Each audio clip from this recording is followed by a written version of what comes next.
Hello everyone, so in today's video I'm going to be teaching you watching this video how to shop online in Nigeria the right way. Now this is literally my third time filming this video, as the first two times that I filmed this video there are some things that I omitted and it's really stupid of me. Now I'm going to talk about the different means that you can use to actually shop online and my take on them and how to use them as well. Now we are going to be beginning with Konga and Jumia because these are the platforms I have the most experience with. Now, my reason for bringing up these platforms is the fact that these platforms have buyer protection. So, buyer protection benefits both you and I as shoppers because if anything goes wrong, we can get our money back as buyers. Now, I obviously know that, these platforms we have in Nigeria, their buyer protection may not be always perfect, but is the best thing that we have so far. But I'll still go on buyer protection later on when talking about these platforms. But then let's actually learn how to shop on these platforms properly. Now, when you want to buy something on either Konga or Jumia, the main thing that you should be looking at are the reviews. Now, if you're looking for a product like maybe like a flash drive or something, make sure you look at the reviews, see what people are saying about that product and everything. And it's up to you to decipher whether or not you want to buy that product. Now, the second thing that you should also use to know whether or not you want to buy a product on Jumia or Konga is whether or not it's being sold by an official store. Now, a lot of these brands in Nigeria have official stores like Oraimo or Starlink and the likes. So you can shop on their official stores for any products that you want that they might have. Because if it's coming from the official people themselves, then it's one of the safest ways that you can shop online as a Nigerian. But what if now that the product you want to buy doesn't come from an official store or it doesn't have reviews? What do I do in this situation and you really want to buy that product? Okay, here is what you do. Now, if you were to see a product like that, all you have to do is quite simple. You will scroll down on your phone and then you'll see who the product is sold by. Click on it and then you'll see the information of the seller, like as to when they first joined, how many products have they sold, and their reputation on the platform as a whole, whether their delivery is good or bad or their quality is good or bad. If it shows that this person has sold a lot of products and their delivery and everything is good, then it's more trustworthy. But if that person is a completely new person on the platform, it might be risky to use that person to order anything.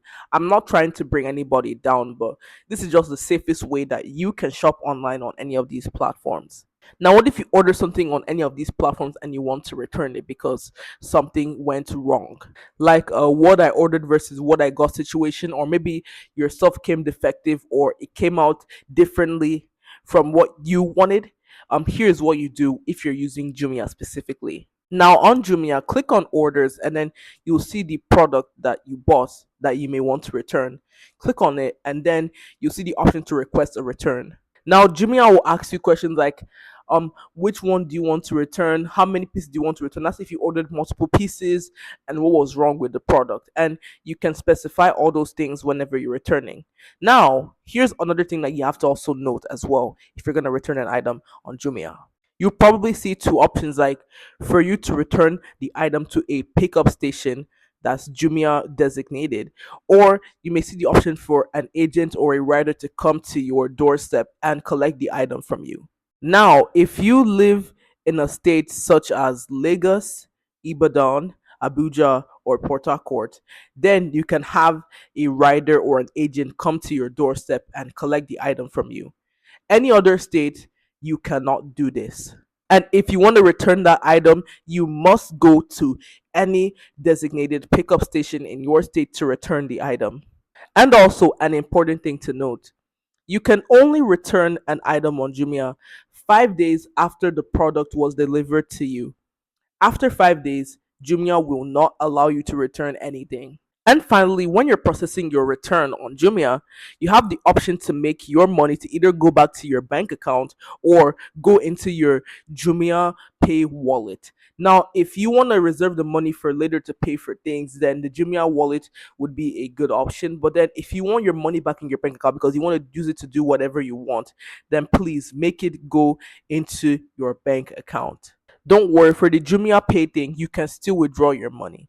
You just need to download the Jumia Pay app and then register with the details that you use for your main Jumia account. And then from there, you should be able to withdraw the money straight to your account.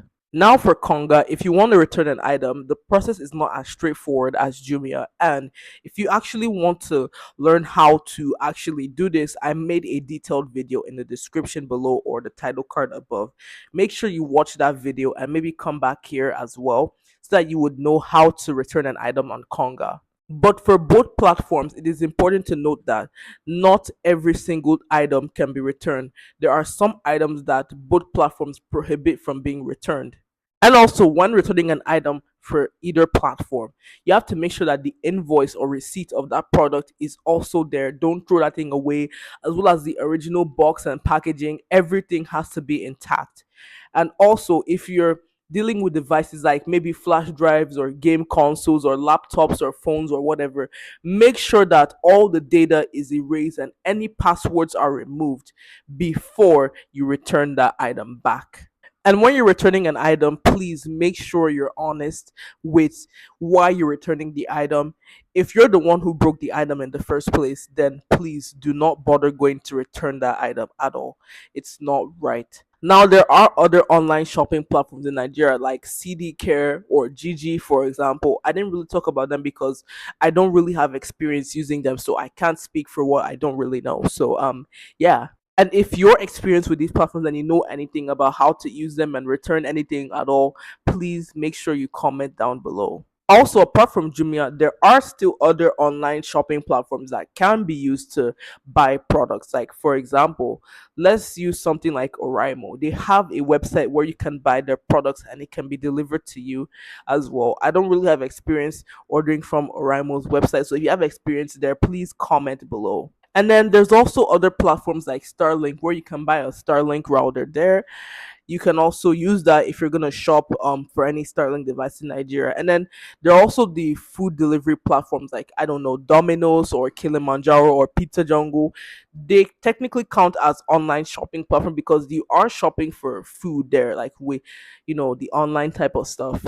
Okay, so next up, let's talk about the Chinese platforms like AliExpress, Temu, SHEIN. Now, these platforms also do have buyer protection for Nigerians because of the fact that if something should go wrong, you have the option to dispute any product so that way you can get your money back. However, it is important to note that if you're going to dispute any claim for any bad product on AliExpress or whatever, now, AliExpress will give you your money back, but however, the issue is that you can't return it back to them because of the fact that shipping things from Nigeria to China is super expensive. Like, you will spend more than how much you used to even buy the product in the first place. So yeah, I mean, you can still get your money back on different items depending on what you got.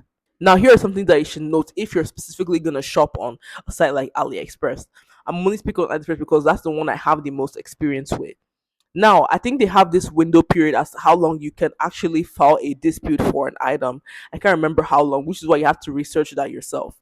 But then, if you're gonna dispute an item and the seller comes and says, "Oh, we're a small company, we're not making that much money from AliExpress," shut up. Anybody that says that type of thing, tell you, "Oh, you should not dispute this thing," blah blah blah.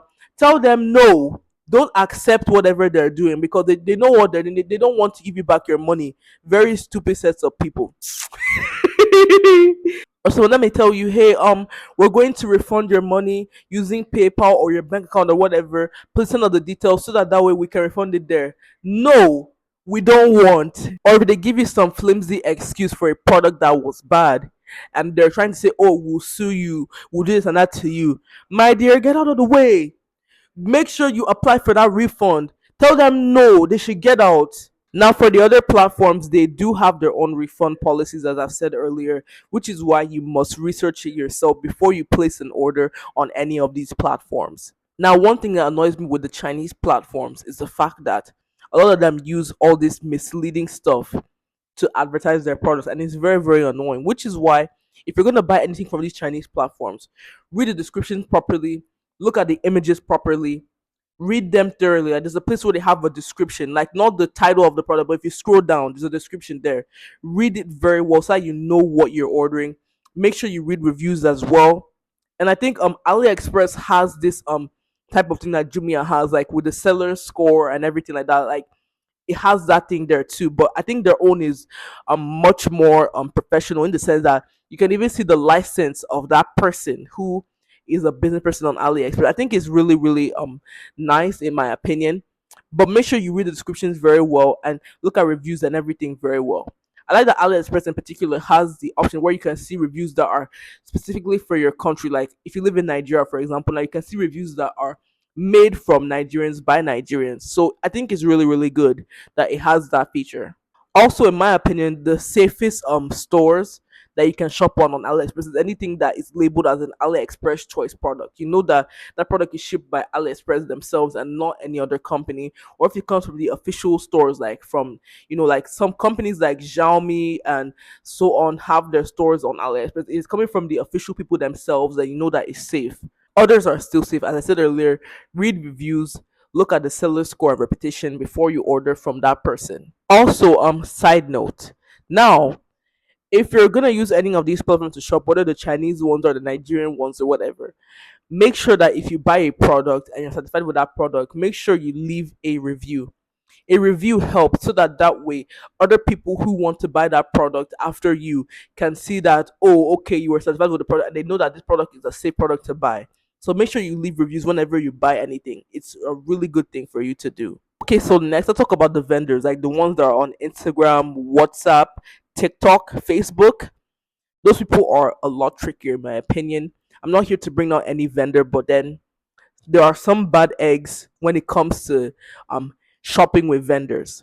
Now, if you're gonna shop with any vendor, here's what you need to do. First of all, ask friends and family, which vendor do you use to buy this or that? If they can recommend you any good vendor that they have used that they can vouch for, then you can use that vendor because you know that vendor is safe.